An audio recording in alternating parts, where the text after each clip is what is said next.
第3章，客人。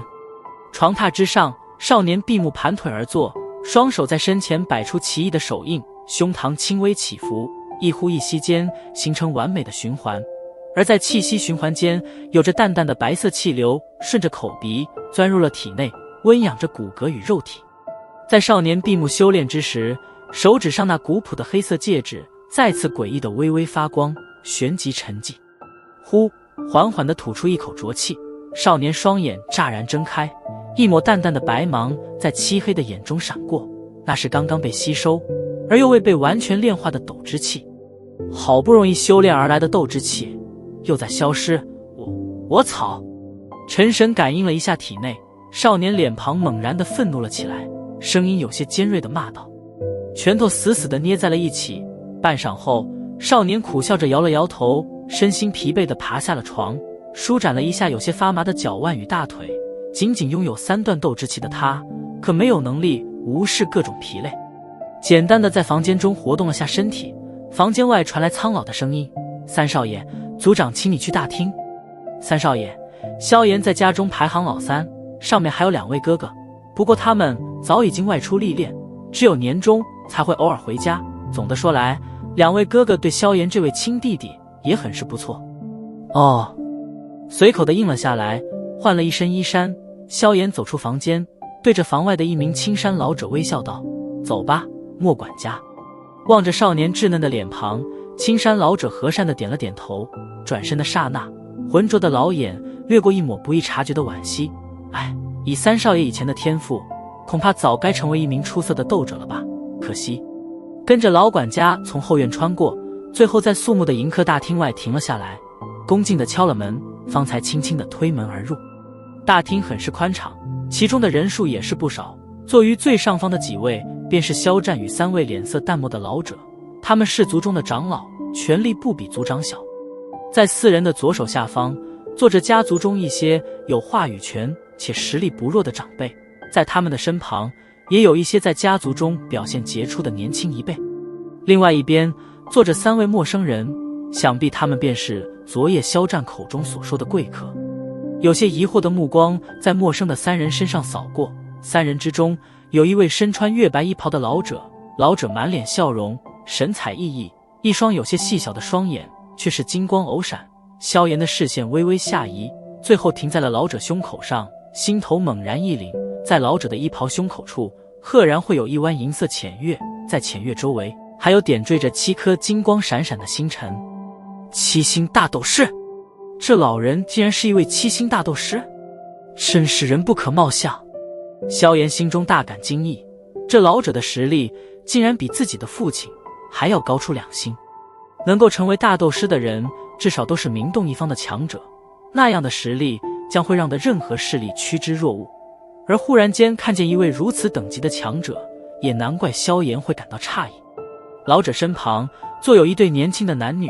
他们的身上同样穿着相同的月白袍服，男子年龄在20左右，英俊的相貌配上挺拔的身材，很是具有魅力。当然最重要的还是其胸口处所绘的5颗金星，这代表着青年的实力，5星斗者。能够以20岁左右的年龄成为一名5星斗者，这说明青年的修炼天赋也很是不一般。英俊的相貌加上不俗的实力，这位青年不仅将家族中的一些无知少女迷得神魂颠倒，就是连那坐在一旁的萧妹，美眸中在一向这边之时也是微放着异彩。少女虽然暗送秋波，不过这似乎对青年并没有什么吸引力。此时这位青年正将所有的注意力集中在自己身旁的美丽少女身上。这位少女年龄和萧炎相仿，让萧炎有些意外的，她的容貌竟然比萧妹还要美上几分。在这家族之中，恐怕也只有那犹如青莲一般的萧薰儿能够与之相比，难怪这男子对族中的这些胭脂俗粉不屑一顾。少女娇嫩的耳垂上吊有着绿色的玉坠，微微摇动间发出清脆的玉响，突兀地现出一抹娇贵。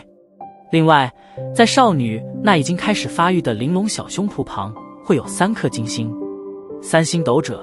这女孩如果没有靠外物激发的话，那便是一个绝顶天才。心头轻轻地吸了一口凉气，萧炎的目光却只是在少女冷艳的小脸上停留了瞬间，便是移了开去。不管如何说，在她幼稚的外貌下，也是拥有一个成熟的灵魂。虽然少女很美丽，不过她也没闲心露出流口水的猪哥状来讨人嫌。萧炎的这举动似乎有些让的少女略感诧异，虽然她并不是那种以为世界围着自己转的女孩，不过自己的美貌与气质如何，她再清楚不过。萧炎的这番随意动作倒真让她有点意外，当然也仅此而已。父亲，3位长老，快步上前，对着上位的萧战4人恭敬地行了一礼。呵呵，爷儿来了呀，快坐下吧。望着萧炎的到来，萧战止住了与客人的笑谈，冲着他点了点头，挥手道：微笑点头。萧炎只当作没有看见一旁3位长老射来的不耐以及淡淡的不屑，回头在厅中扫了扫，却是愕然发现竟然没自己的位置。唉，自己在这家族中的地位看来还真是越来越低啊。往日倒好，现在竟然是当着客人的面给我难堪，这3个老不死的啊！心头自嘲的一笑，萧炎暗自摇头。望着站在原地不动的萧炎，周围的族中年轻人都是忍不住地发出讥笑之声，显然很是喜欢看他出丑的模样。此时上面的萧战也是发现了萧炎的尴尬，脸庞上闪过一抹怒气，对着身旁的老者皱眉道：二长老，你实在抱歉，竟然把3少爷搞忘记了，呵呵，我马上叫人准备。被萧战瞪住的黄袍老者淡淡的笑了笑，自责的拍了拍额头，只是其眼中的那抹讥讽却并未有多少遮掩。萧炎哥哥，坐这里吧。少女淡淡的笑声忽然的在大厅中响了起来。3位长老微愣，目光移向角落中安静的萧薰儿，嘴巴如了如，竟然是都没有敢再说话。在大厅的角落处，萧薰儿微笑着合拢了手中厚厚的书籍，气质淡雅从容，对着萧炎可爱的眨了眨眼睛。望着萧薰儿那微笑的小脸，萧炎迟疑了一下，摸着鼻子点了点头，然后在众多少年那嫉妒的目光中走了过去，挨着他坐了下去。你又帮我解围了。嗅着身旁少女的淡淡体香，萧炎低笑道。萧薰儿浅浅一笑，小脸上露出可爱的小酒窝，纤细的指尖再次翻开手中那本古朴的书籍，小小年纪却有一种知性的美感，眨动着修长的睫毛，在书中徘徊了片刻，忽然有些悠悠的道：萧炎哥哥有3年没和薰儿单独坐一起了吧？啊，现在薰儿可是家族中的天才了，想要朋友还不简单吗？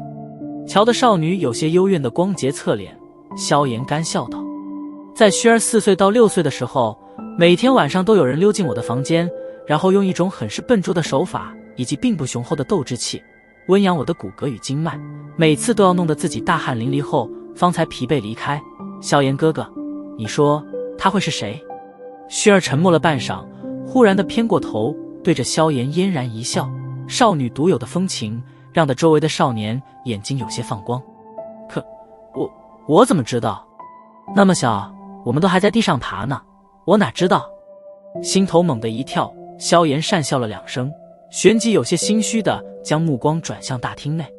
嘻嘻，望着萧炎的反应，萧薰儿小嘴泛起了柔和的笑意，目光转移到书籍之上，口中似乎是自喃般的淡淡道：虽然知道他是好意，可薰儿不管怎么说也是女孩子吧，哪有偷偷摸女孩子身体的道理？若是薰儿寻出了那人，哼！